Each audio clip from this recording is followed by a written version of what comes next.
Hi friend. तो आम आज गोटे एमती जगह को जीवा बोली जोटा देखा पाइबा सबुठ केन्द्रापड़ा गोटे ऐतिहासिक केन्द्रापड़ा मात्र 10 किलोमीटर दूर में माँ पत्थरकणी। तो आम देखा से जगह को बुली देखा केमी केमी पूजा पाँच कौन पर ना रही पत्थरकणी तो से विषय भी जाना। चलो जीवा।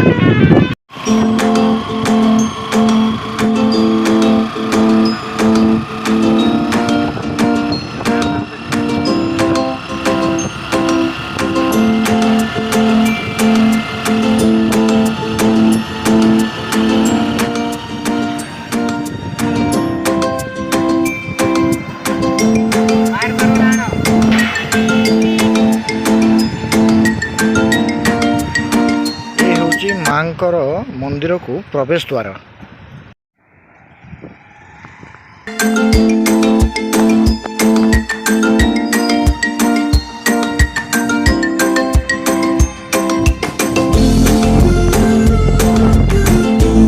आसंतु पीठ भीतर को प्रवेश करवा देखा कौन रही जोटि कि लोक मैंने आसती और निजर मानसिक बांधती कपड़ा एवं निजर मन कामना पूरण ये माँ को पाखे ये कपड़ा बांध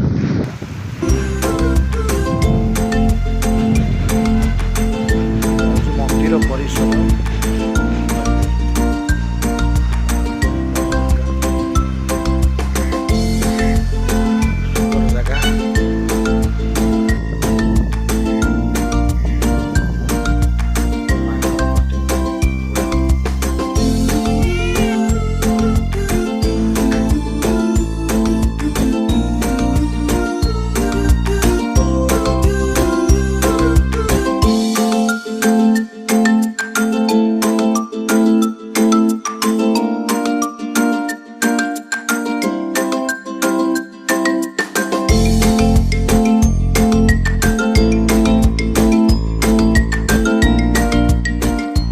इतिहास को देखा गले 200 वर्ष तलर जो लोक कथा रही माँकर आविर्भाव हबार जड़े नाउरी को साथी धरी आसी पहुँची थे यही तटरे तटरे पहुँचला सुना गहना दे नाउरी को विदा कर देते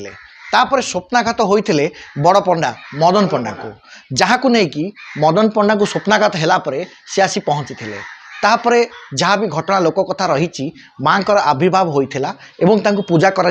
स्थान में। तो यही स्थान में अनेक रही जो कह गले शह शह श्रद्धालु लक्ष लक्ष श्रद्धालु आसी पहुँचती एवं माँ को पाखे निजर श्रद्धांजलि अर्पण करती एवं भक्तिपूत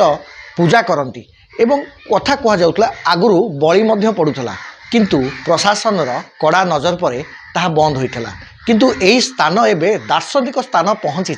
केन्द्रापड़ा तुलसी क्षेत्र में एभली एक स्थान अच्छी माँ पत्थरकणी जहाँ को निश्चिंत भाव मन भितर भी शांति रखापी निश्चिंत भाव आपड़ थे बुली जा निहाती आवश्यक रही। समस्त को अनुरोध बहुमात्रा रे मो यूट्यूब चैनल को शेयर एंड सब्सक्राइब करंतु, लाइक करंतु, शेयर करंतु और एमिति अनेक मजादारिया वीडियो देखिया पाई एवं बहुत खटा मीठा खबर जानिया पाई प्लीज लाइक कमेंट और शेयर करो।